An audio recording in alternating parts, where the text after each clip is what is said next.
안녕하세요. 지혜와 통찰을 나누는 시간입니다. 오늘 우리가 나눌 이야기는 어쩌면 우리 부모님 혹은 미래에 우리 자신이 마주할지도 모를 아주 현실적인 문제입니다. 이 이야기가 당신과 당신이 사랑하는 사람들을 지키는 지혜가 되기를 바라며, 만약 오늘 내용이 의미 있다고 생각되신다면 이 지혜가 필요한 다른 분들에게 공유해 주시는 것만으로도 큰 사랑의 실천이 될 것입니다. 여러분의 좋아요와 구독은 저희가 계속해서 의미 있는 이야기를 만들어 나갈 수 있는 가장 큰 힘이 됩니다. 여러분의 가정에 늘 평안이 함께하기를 기도합니다. 자, 그럼 시작하겠습니다. 머나먼 땅 미국에서 수십 년간 땀 흘리며 살아온 우리 동포들의 삶에는 공통된 꿈이 있습니다. 바로 성실하게 일하고 세금을 내면 노후에는 국가가 제공하는 복지 혜택 속에서 평안한 삶을 누릴 수 있을 것이라는 믿음입니다.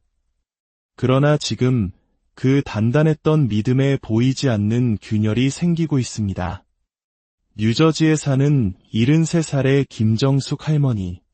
미국에 온 지 35년, 평생 청소 일을 하며 누구보다 성실하게 살아왔습니다. 꼬박꼬박 세금을 냈고 은퇴 후에는 소셜연금과 노년층 의료보험인 메디케어로 조용히 노후를 보내고 있었습니다. 그런데 몇 달 전부터 약국에서 받던 약값 할인이 더 이상 적용되지 않는다는 통보를 받았습니다. 이유를 물으니 자산 기준이 바뀌어 더 이상 자격이 되지 않는다는 차가운 답변만이 돌아왔습니다. 할머니의 삶은 아무것도 변한 것이 없는데 세상의 규칙이 변해버린 것입니다. 텍사스의 박인규 씨는 시민권자입니다. 고령의 건강도 좋지 않아 혹시 모를 일을 대비해 살던 집을 딸과 공동명의로 바꾸었습니다.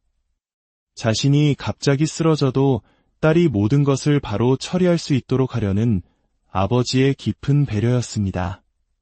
하지만 얼마 후 저소득층 식비 지원 프로그램인 푸드스탬프를 신청했다가 탈락했습니다.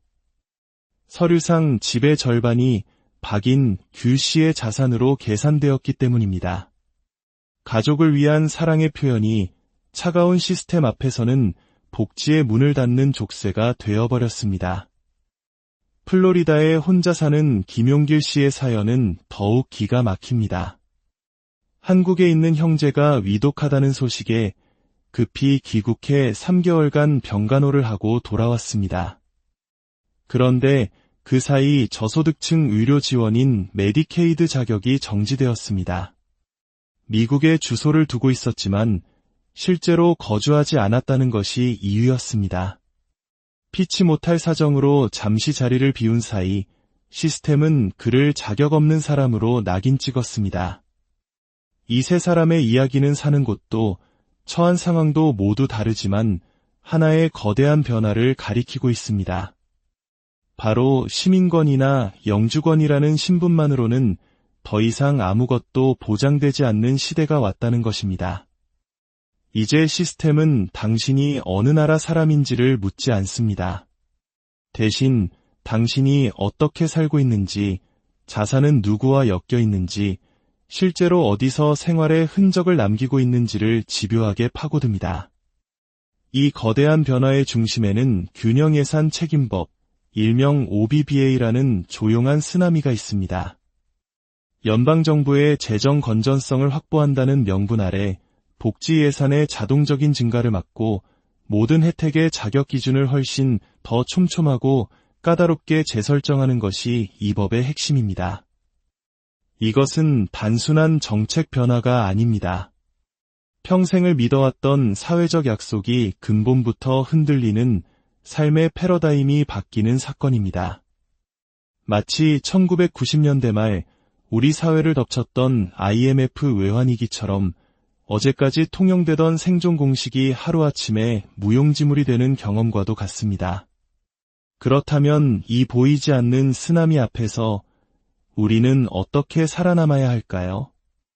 이제부터가 중요합니다.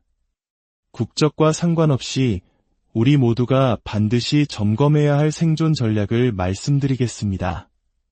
첫째, 당신의 자산 구조를 투명하게 들여다봐야 합니다.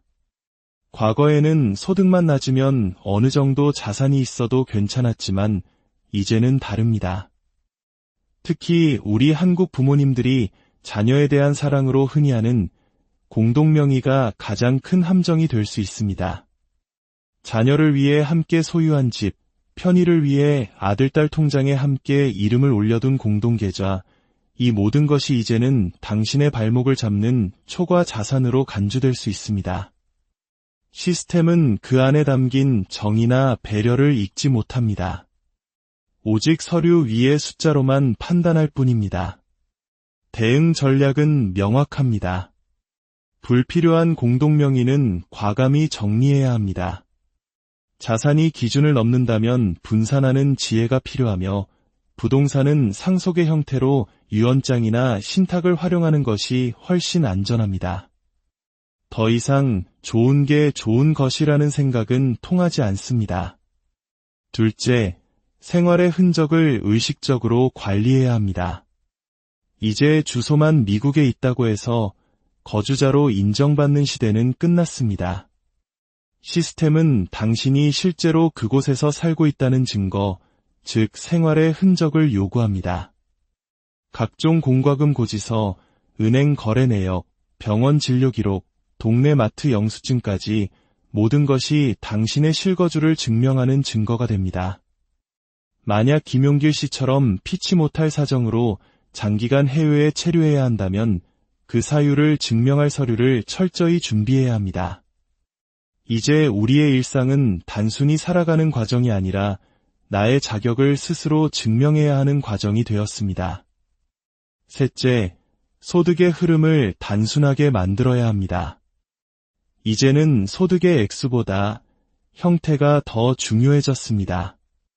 예를 들어 효심 깊은 자녀가 매달 정해진 날짜에 정해진 액수의 생활비를 부모님 통장으로 보내드린다고 가정해 봅시다. 과거에는 아름다운 효행으로 여겨졌을 이 돈이 이제는 정기적인 소득으로 간주되어 복지 자격을 박탈하는 이유가 될 수 있습니다. 시스템은 효심이 아닌 규칙성과 예측 가능성을 보고 소득으로 판단하기 때문입니다. 따라서 자녀의 지원은 가급적 비정기적이고 금액도 매번 다르게 하는 것이 현명합니다. 또한 은퇴연금 계좌에서 갑자기 큰 돈을 인출하는 것도 소득 급증으로 잡혀 불이익을 당할 수 있으니 전문가와 상담하여 계획적으로 인출 시기를 분산해야 합니다. 사랑하는 여러분, 시대가 변했습니다. 복지 혜택은 더 이상 가만히 기다리면 주어지는 권리가 아닙니다. 나의 삶 전체를 세심하게 설계하고 적극적으로 증명하며 쟁취해야 하는 준비의 대상이 되었습니다.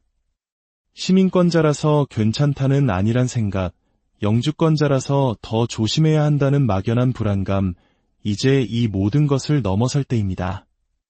중요한 것은 신분이 아니라 내가 지금 어떻게 살아가고 있느냐는 질문에 스스로 답할 수 있어야 한다는 것입니다. 이 변화는 이미 조용하고 깊숙하게 진행되고 있습니다. 수많은 어르신들이 자신도 모르는 사이에 당연히 누려야 할 혜택의 바깥으로 밀려나고 있습니다.